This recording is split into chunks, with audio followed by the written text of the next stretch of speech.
La noche caía sobre Polanco como un velo de seda y dinero, cubriendo las calles con el brillo de los autos de lujo y el murmullo de conversaciones exclusivas.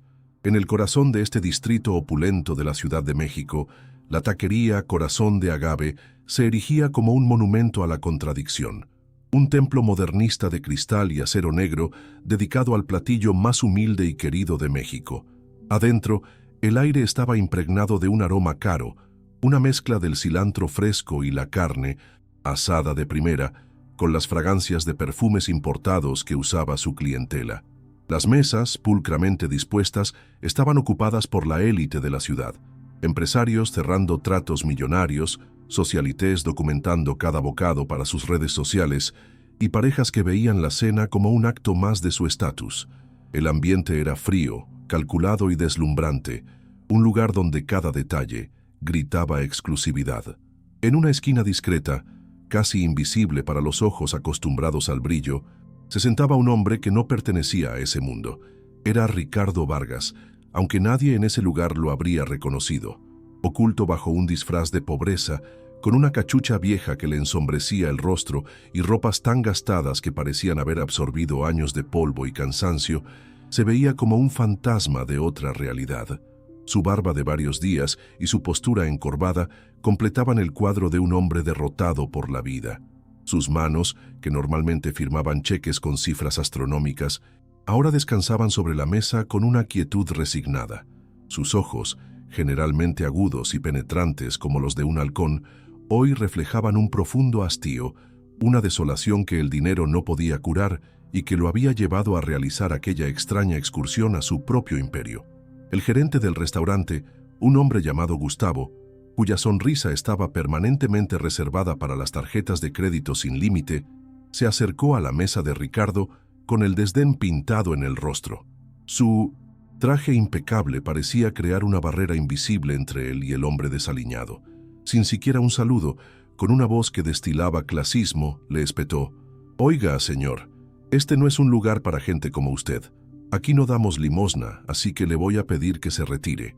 Las palabras, afiladas como navajas, cortaron el aire y atrajeron las miradas curiosas de las mesas cercanas. Murmullos y risitas ahogadas se extendieron como una plaga, confirmando la cruel sentencia del gerente. Ricardo sintió la humillación como un golpe físico, una quemadura fría que avivaba las cenizas de su cinismo. Para Ricardo, aquel momento era la amarga confirmación de su visión del mundo. Cada mirada de asco, cada susurro malicioso, era un clavo más en el ataúd de su fe en la humanidad. Construyó su imperio desde la nada, pero en el camino, cada traición y cada interés disfrazado de afecto lo habían convertido en un hombre solitario, un rey en un castillo de oro macizo, pero aterradoramente vacío. Había venido esa noche buscando, quizás sin saberlo, una grieta en su propia coraza, una razón para creer que estaba equivocado. Y allí estaba la respuesta, servida con el desprecio de su propio empleado y la indiferencia de la gente a la que alimentaba. Con el corazón pesado como una piedra, se dispuso a levantarse, a regresar a su jaula dorada, aceptando que el mundo era exactamente tan superficial y cruel como él lo había imaginado. Justo cuando la resignación se apoderaba de él, una voz suave pero firme interrumpió la escena. «Disculpe, señor, ¿ya le tomaron su orden?»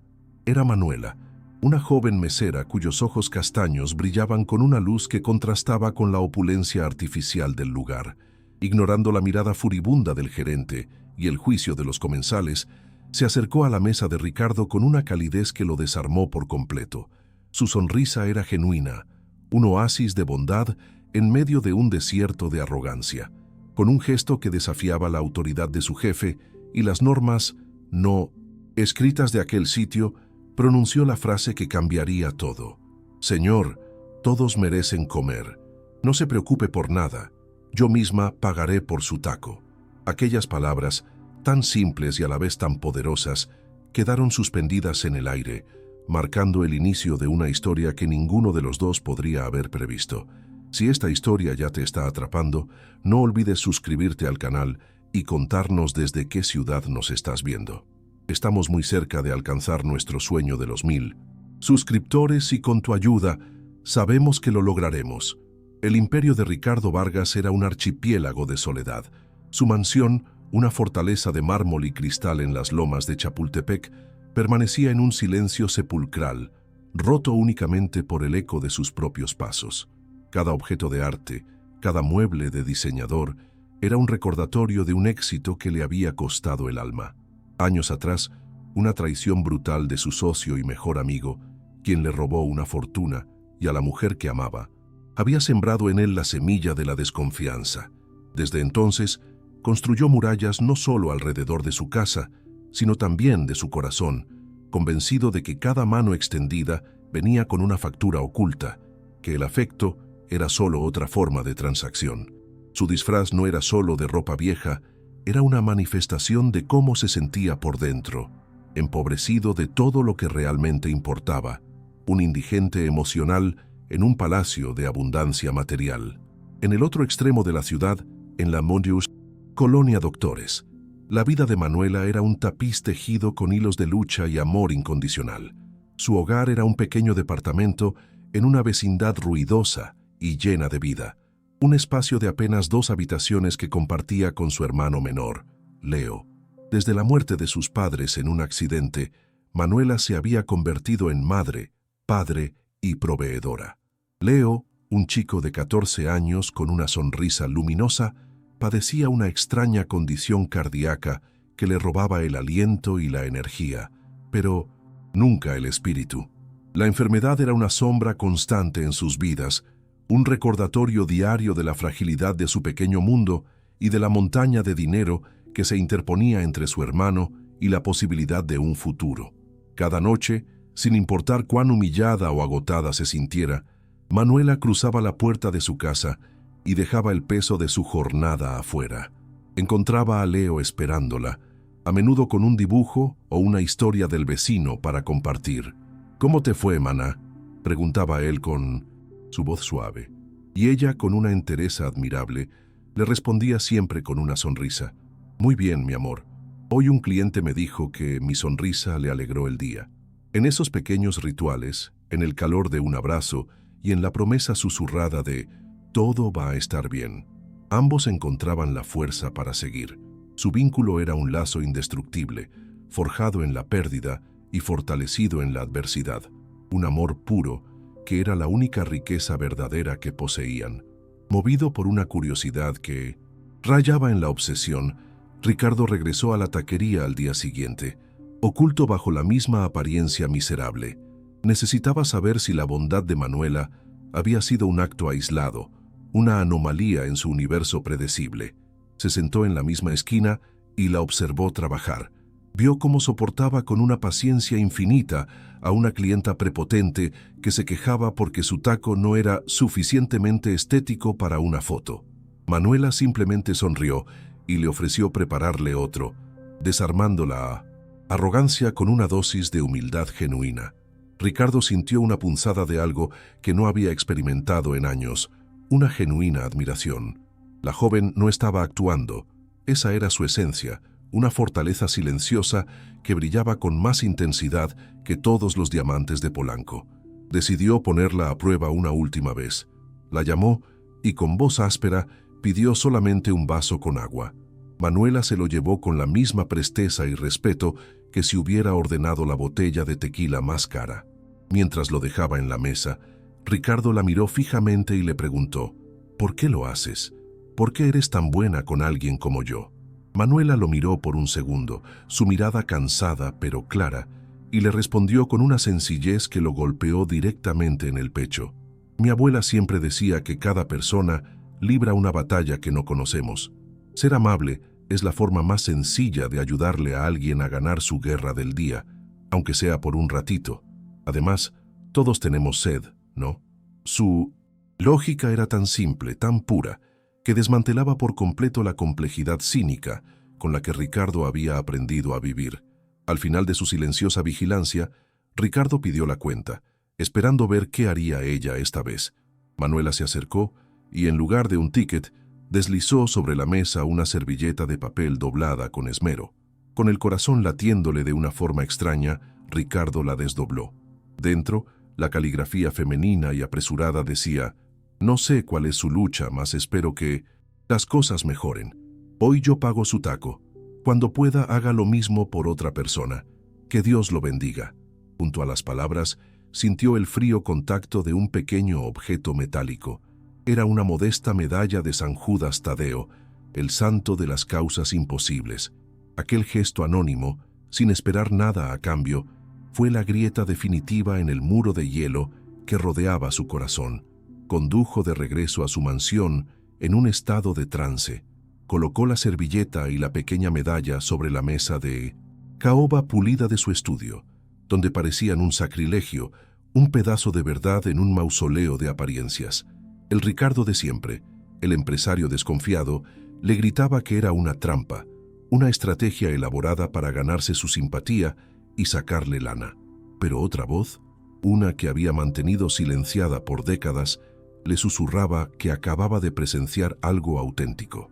Esa noche no pudo dormir, atormentado por el conflicto entre el hombre en que se había convertido y el hombre que, en el 1900, fondo, anhelaba volver a ser. La bondad de Manuela se había convertido en un espejo que le devolvía una imagen de sí mismo que no le gustaba en absoluto. Al amanecer, tomó una decisión. No podía simplemente aparecer y ofrecerle dinero. Eso confirmaría su propia visión de que todo se reducía a una transacción. En su lugar, contrató a un investigador privado con la única instrucción de averiguar, con la máxima discreción, cuál era la causa imposible de aquella joven mesera. El informe llegó, 24 horas después, conciso y devastador. Detallaba la historia de los padres, la enfermedad de Leo, el diagnóstico de los médicos y la cifra exorbitante de la cirugía que podría salvarle la vida. La urgencia de la situación era clara. Ricardo miró la cifra en el papel, una cantidad que para él era trivial, pero que para Manuela representaba el universo entero. Por primera vez en mucho tiempo, su dinero no se sentía como un poder, sino como una responsabilidad. Mientras Ricardo planeaba su siguiente movimiento, el gerente del restaurante, Gustavo, hervía de resentimiento. Había observado las interacciones entre Manuela y el vagabundo y las interpretó como una afrenta a su autoridad y al estatus del lugar. Consideraba la compasión de Manuela como una debilidad que manchaba la imagen de exclusividad que tanto se esforzaba por mantener. Un día, la acorraló cerca de la cocina y le siseó: «Escúchame bien, niña. No quiero volver a ver a ese pordiosero aquí.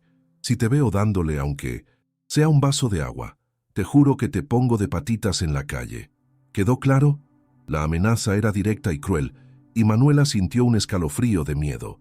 Su trabajo era lo único que mantenía a flote la esperanza de salvar a su hermano.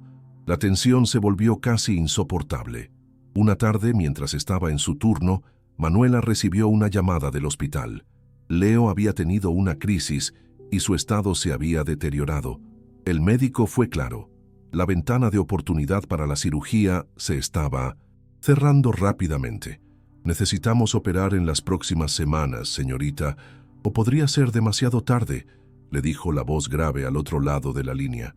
Manuela colgó el teléfono con manos temblorosas, sintiendo cómo el pánico le oprimía el pecho. Regresó al salón tratando de contener las lágrimas, forzando una sonrisa para los clientes que exigían su atención, sin saber que la peor de sus batallas estaba a punto de comenzar en el lugar que menos esperaba. La noche avanzaba, y con ella, el plan de Gustavo tomaba forma en los rincones oscuros de su mente. Observó a Manuela, notando la sombra de angustia en su rostro tras la llamada del hospital. Vio su vulnerabilidad no con compasión, sino como la oportunidad perfecta para ejecutar su cruel designio.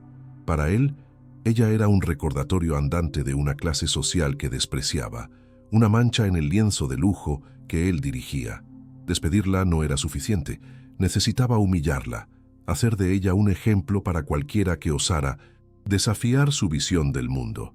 En su retorcida lógica, estaba purificando el ambiente, arrancando una mala hierba para proteger la belleza artificial de su jardín. El momento llegó cuando un empresario conocido por su ostentación pagó una cuenta considerable en efectivo. Mientras Manuela se daba la vuelta para atender a otro comensal que la llamaba, Gustavo, con la agilidad de un prestidigitador, deslizó un billete de 500 pesos del fajo y se lo guardó en el bolsillo de su saco. Era un truco sucio, un acto de bajeza calculado para ser infalible. Esperó pacientemente a que el flujo de clientes disminuyera, a que quedaran solo aquellos que disfrutaban del drama ajeno, los que se alimentarían del espectáculo de la desgracia de una empleada. El escenario estaba listo, las luces puestas y el villano estaba ansioso por comenzar el acto final de su pequeña y miserable obra de teatro. Con una teatralidad ensayada, Gustavo se acercó a la caja registradora al final del turno. Fingió contar el dinero 1 o 2 veces, frunciendo el ceño con creciente dramatismo. Finalmente, golpeó la barra con la palma de la mano, un sonido seco que captó la atención de los pocos clientes que quedaban. «¡Esto es increíble! ¡No puede ser!», exclamó en voz alta, asegurándose de que su falsa indignación fuera escuchada. Las conversaciones se detuvieron, las cabezas se giraron. La atmósfera, antes relajada y exclusiva, se cargó de una tensión repentina y desagradable. Gustavo había encendido la mecha, y ahora solo tenía que esperar a que la explosión consumiera a su víctima inocente. Manuela, ajena a la trampa que se cernía sobre ella, estaba terminando de limpiar su estación. Su cuerpo le dolía por el cansancio y su mente era un torbellino de preocupación por Leo. Cada peso que ganaba era un pequeño paso hacia la cirugía, y la llamada del médico había convertido esa caminata en una carrera desesperada contra el tiempo. Al oír la exclamación de su jefe, se acercó con genuina preocupación, pensando que quizás había cometido un error en alguna orden. «¿Qué sucede, señor Gustavo? ¿Está todo en orden?», preguntó con una voz que revelaba su agotamiento, sin la más mínima sospecha del abismo que estaba a punto de abrirse bajo sus pies. Gustavo la miró, saboreando el poder que sentía en ese instante. Disfrutaba de la ironía. La chica que regalaba comida a los pobres sería ahora acusada de ladrona. En sus ojos, Manuela no era más que una mosca muerta, una empleada ingenua, cuya bondad era una estupidez que merecía ser castigada. Se preparó para asestar el golpe, inflando el pecho y adoptando una expresión de grave decepción. Para él, este no era un acto de justicia, sino un acto de afirmación personal, una forma de demostrar que en su pequeño reino, la compasión era un delito y él era el único juez, jurado y verdugo. «Lo que sucede, Manuela», dijo Gustavo, su voz resonando con una falsa solemnidad, «es que aquí falta dinero. Faltan exactamente 500 pesos de la última cuenta que cobraste». Lanzó la acusación como se lanza una piedra, con la intención de herir y derribar. Las palabras quedaron flotando en el aire, venenosas y pesadas. Manuela parpadeó, confundida, procesando la información. La acusación era tan absurda, tan lejana a su naturaleza, que al principio su mente se negó a comprenderla. El silencio del restaurante se hizo más denso, y sintió como si docenas de ojos la estuvieran apuñalando.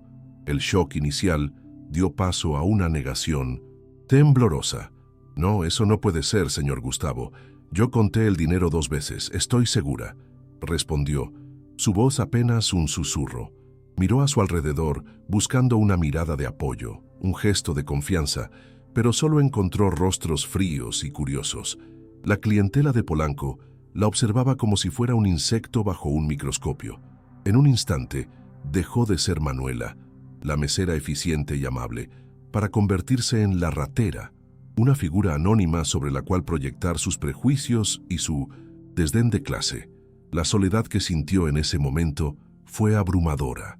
Los susurros se volvieron audibles. «Te lo dije, a esta gente no se le puede dar confianza», comentó una mujer enjollada a su acompañante, sin molestarse en bajar la voz. Otro hombre en una mesa cercana se rió entre dientes y dijo: «Claro, con esa carita de yo no fui». Cada comentario era una bofetada, una capa más de humillación que se sumaba al peso que ya cargaba. Manuela sintió cómo sus mejillas ardían de vergüenza, no por culpa, sino por la injusticia brutal de la situación. Estaba siendo juzgada y sentenciada por un jurado de extraños que no sabían nada de su lucha, de su sacrificio, de su integridad. Gustavo, envalentonado por el apoyo tácito de su clientela, Se acercó a ella invadiendo su espacio personal. ¿Ah, no? ¿Así que ahora me estás llamando mentiroso a mí, delante de todos? Espetó, su aliento oliendo a café caro y malicia. Vamos, Manuela, no te hagas la tonta. Sé que andas desesperada por lana. ¿Qué tienes problemas? La tentación es fuerte, ¿no es así? Un billetito por aquí, otro por allá. Nadie se daría cuenta, ¿o sí? Estaba construyendo una narrativa, pintando un retrato de ella como una criminal patética y predecible, usando su conocida necesidad como el arma principal en su contra. Las lágrimas brotaron de los ojos de Manuela, lágrimas de impotencia y rabia. «No, le juro que no», exclamó, su voz quebrándose. «Se lo juro por lo más valioso que tengo, por la vida de mi hermano. Yo nunca robaría un solo centavo». Su súplica, cargada de una verdad desesperada, fue recibida con escepticismo. Para los oídos endurecidos por el cinismo, su apasionada defensa sonaba a la sobreactuación de una persona culpable. La sinceridad de su corazón era invisible para aquellos que solo sabían medir el valor de una persona por el contenido de su cartera. El golpe de gracia de Gustavo fue tan cruel como efectivo. Con una sonrisa torcida, le dijo: «Si eres tan inocente, entonces no. Tendrás problema en que revisemos tu mandil y tu bolso aquí mismo, ¿verdad? Solo para despejar cualquier duda». La propuesta era una violación, una invasión a su dignidad. La invitaba a desnudarse simbólicamente frente a sus verdugos para probar una inocencia que él sabía que ella poseía. Era la trampa perfecta. Si se negaba, confirmaría su culpabilidad. Si aceptaba, se sometería a la humillación definitiva. Manuela se quedó paralizada, su mente en blanco por el horror. La idea de que las manos de Gustavo o del guardia de seguridad hurgaran entre sus pocas pertenencias, una foto gastada de sus padres, la medalla de repuesto de San Judas, quizás un dulce guardado para Leo, era insoportable. Su vacilación, su shock, fue interpretado por todos como una admisión de culpa.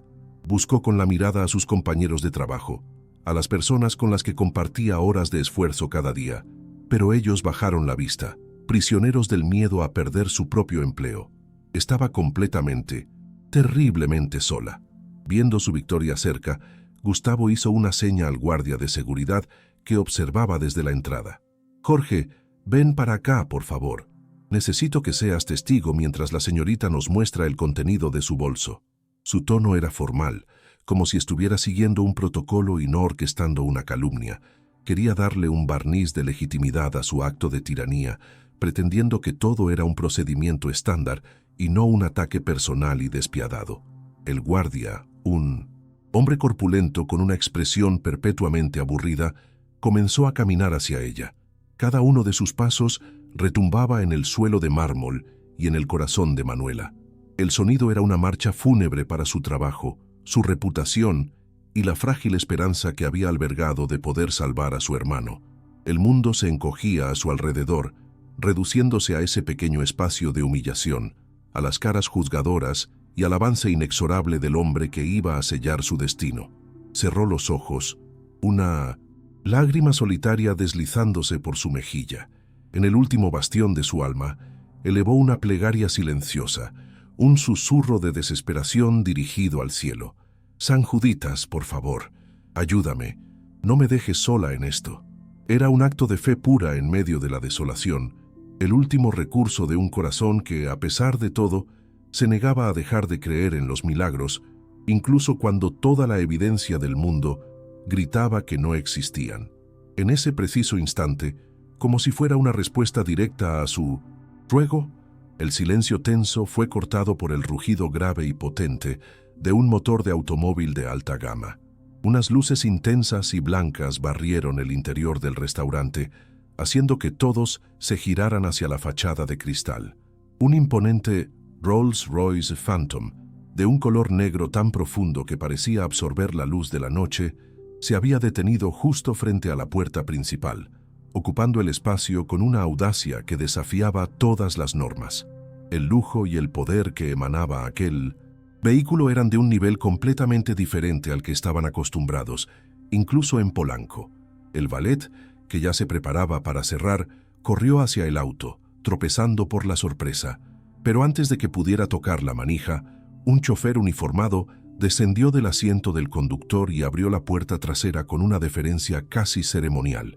La expectación en el restaurante era palpable. ¿Quién podría ser el personaje que llegaba con tal despliegue de poder a esa hora de la noche?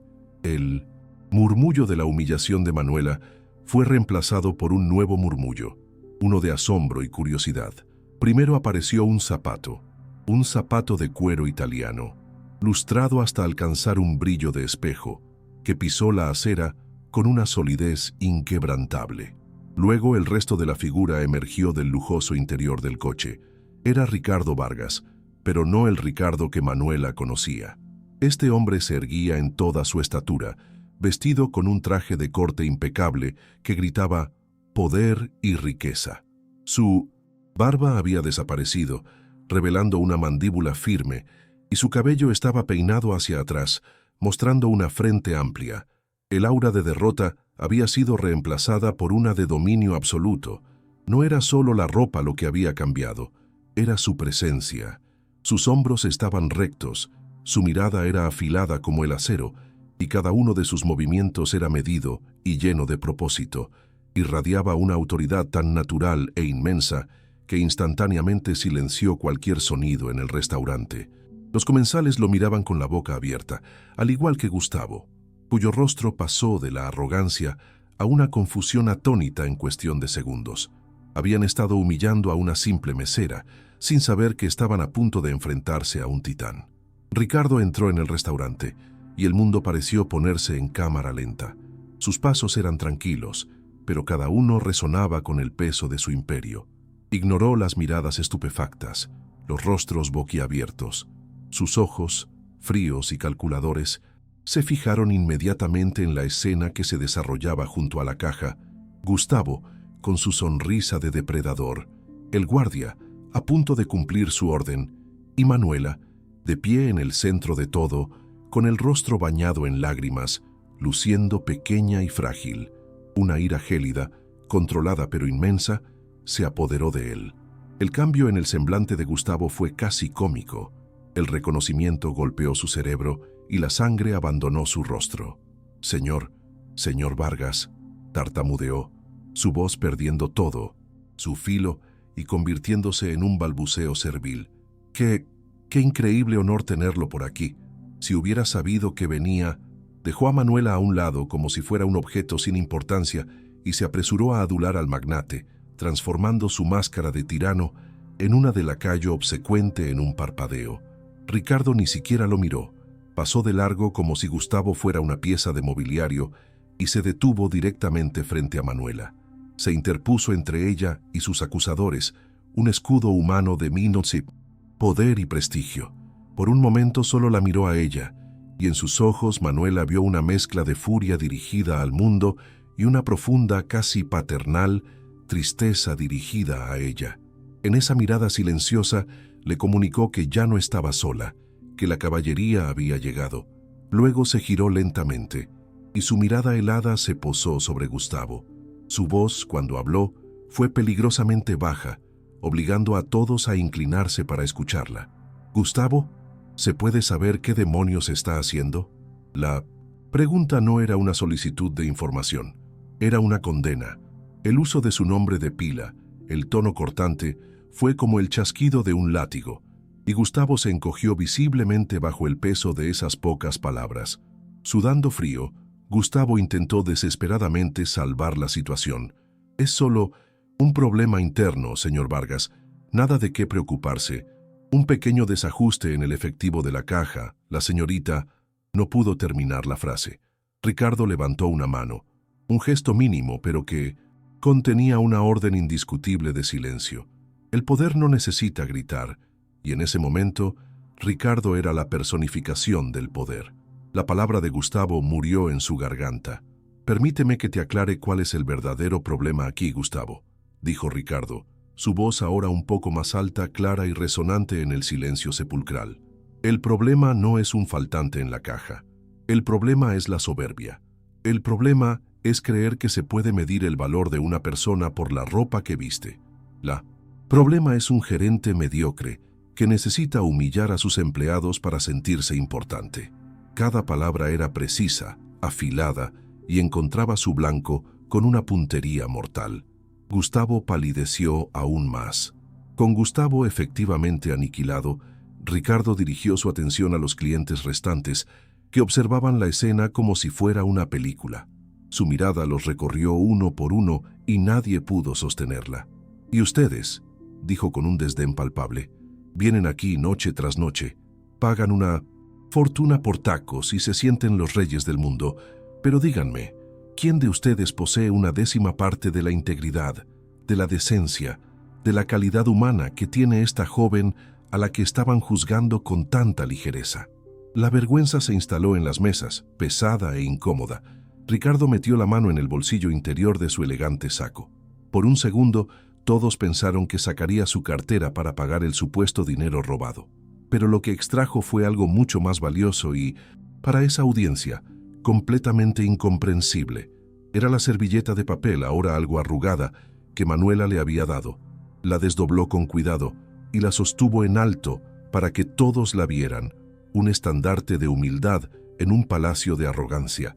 Fijando sus ojos en los de Manuela, su voz se suavizó, perdiendo el filo de la ira y llenándose de una emoción genuina y profunda. «Hace un par de noches», comenzó a relatar, «un hombre que parecía no tener nada en el mundo se sentó en este restaurante. Su propio gerente lo despreció y lo trató como basura. Pero usted, Manuela, usted vio a un ser humano. Usted le mostró una compasión que él creía extinta». La historia se desarrollaba y la verdad de la situación comenzaba a amanecer en la mente de todos los presentes. El clímax de su revelación llegó con una simple frase de 4 palabras que hizo añicos la realidad de Gustavo.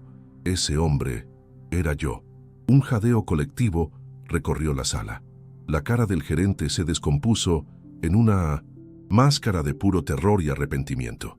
Se dio cuenta, en ese instante de claridad horrible, que no solo había humillado a una empleada inocente, sino que había insultado y despreciado a su jefe, el multimillonario dueño de todo, revelando su verdadera naturaleza ante el único hombre que importaba.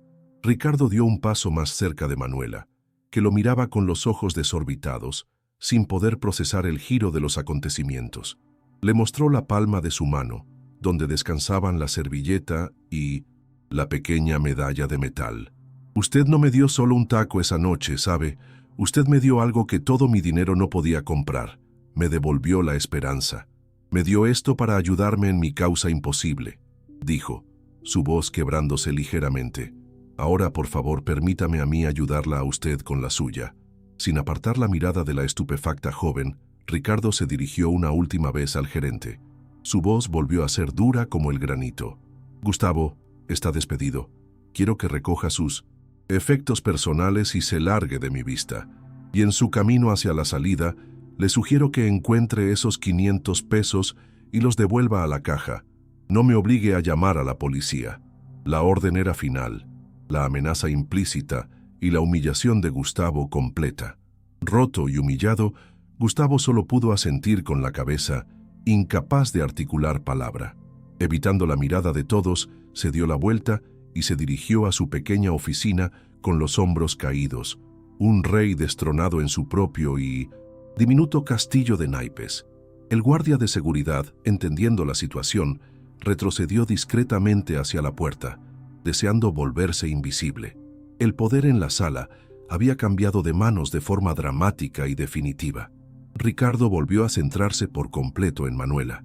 Las lágrimas que ahora corrían por las mejillas de la joven ya no eran de dolor, sino de una mezcla abrumadora de shock, alivio y una gratitud tan inmensa que le impedía hablar. Con una gentileza que contrastaba con su imponente presencia, Ricardo le extendió la mano. «Venga conmigo, Manuela. Su trabajo en este lugar ha terminado. Si usted me lo permite, su vida de preocupaciones también». Frente a todos los que la habían juzgado, Ricardo le hizo una oferta que resonó como una declaración de principios. «Voy a encargarme personalmente de que su hermano reciba la mejor atención médica y la cirugía que necesita. No importa el costo, pero le pido algo a cambio. Quiero que me ayude a construir algo nuevo, una fundación que llevará su nombre, dedicada a ayudar a todas las personas que, como usted, luchan en silencio». Quiero que usted sea su directora. ¿Acepta? Incapaz de formar palabras, Manuela simplemente lo miró, y en sus ojos, él vio la respuesta. Un sollozo que contenía años de miedo, lucha y esperanza, finalmente se liberó de su pecho. Lentamente, levantó su mano, una mano pequeña y endurecida por el trabajo, y la colocó en la de él. En ese apretón de manos, dos mundos colisionaron y se unieron, no a través del dinero, sino a través de un simple taco y una servilleta, un acto de bondad que había generado un milagro. ¿Te está gustando esta historia? Deja un like y suscríbete al canal. Muchas personas no dejan el like, y eso nos entristece mucho. Contamos con su ayuda. Ahora continuamos con el vídeo. Pocas semanas después, en el pasillo esterilizado y silencioso de uno de los hospitales más prestigiosos del país, el milagro se confirmó. El cirujano, con una sonrisa de genuina satisfacción, se acercó a donde esperaban Manuela y Ricardo. La operación fue un éxito total. Leo tiene un corazón fuerte. Se recuperará por completo, anunció. Manuela se derrumbó en un llanto de alivio puro, abrazando a Ricardo con una fuerza que lo tomó por sorpresa. Él, torpemente al principio, le devolvió el abrazo sintiendo una calidez que ninguna transacción comercial le había dado jamás. En ese corredor aséptico, lejos del lujo de Polanco y la precariedad de la colonia Doctores, se cimentó una nueva familia, una elegida no por la sangre, sino por la gratitud y el respeto mutuo. Ricardo ya no era solo un benefactor, era un pilar, un amigo, un guardián de la esperanza que ella misma le había devuelto. Fiel a su palabra, Ricardo canalizó su vasta fortuna hacia un nuevo propósito.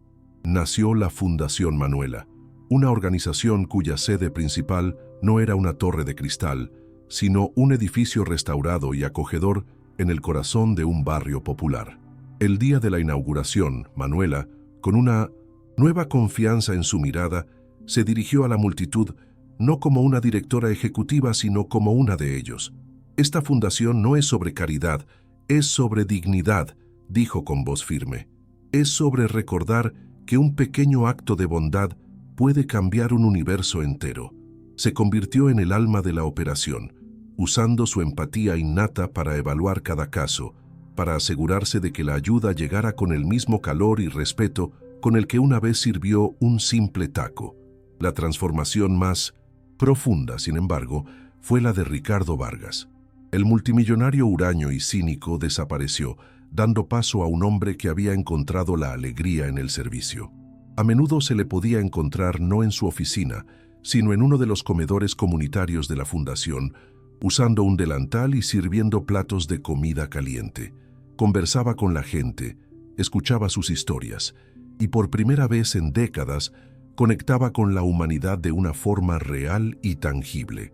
Sus socios en el mundo de los negocios no lo entendían, pero Ricardo había descubierto una verdad fundamental. La verdadera riqueza no se cuenta en acciones de la bolsa, sino en las vidas que se tocan y se transforman para bien. 2 años más tarde, la semilla de la fundación había florecido, extendiendo sus ramas a otras ciudades del país. En la inauguración de una nueva sede en Monterrey, la imagen era un testimonio del poder del cambio. A un lado de Manuela estaba Leo, ahora un joven alto y saludable, lleno de vida, que bromeaba con Ricardo llamándolo tío. El lazo entre los tres era innegable, una familia forjada en la adversidad y consolidada en un propósito compartido. Ricardo los observaba con un orgullo sereno, el de un hombre que había pasado de construir un imperio de cosas a construir un legado de bondad. Ya no estaba solo en su mansión. Su hogar estaba donde quiera que estuviera la familia que había elegido. Mientras el evento de inauguración llegaba a su fin, una mujer de edad avanzada, con ropas humildes y una mirada de profunda necesidad, se acercó con timidez a la entrada del nuevo centro. Se veía perdida, intimidada por la multitud. Antes de que cualquier miembro del personal pudiera reaccionar, Manuela la vio. Se disculpó de la conversación que sostenía y caminó directamente hacia la mujer. Se arrodilló ligeramente para mirarla a los ojos y con la misma sonrisa cálida que había desarmado a un multimillonario disfrazado, le dijo las palabras que se habían convertido en su mantra: el eco eterno del gesto que lo había comenzado todo. Bienvenida, señora. Pase, por favor. Aquí todos merecen comer. ¿Crees que es posible perdonar los errores del pasado para construir una familia mejor? Deja un like si crees que el amor verdadero siempre encuentra el camino. Suscríbete para más historias donde la bondad triunfa. Comenta, la familia es todo, si tú también crees en las segundas oportunidades.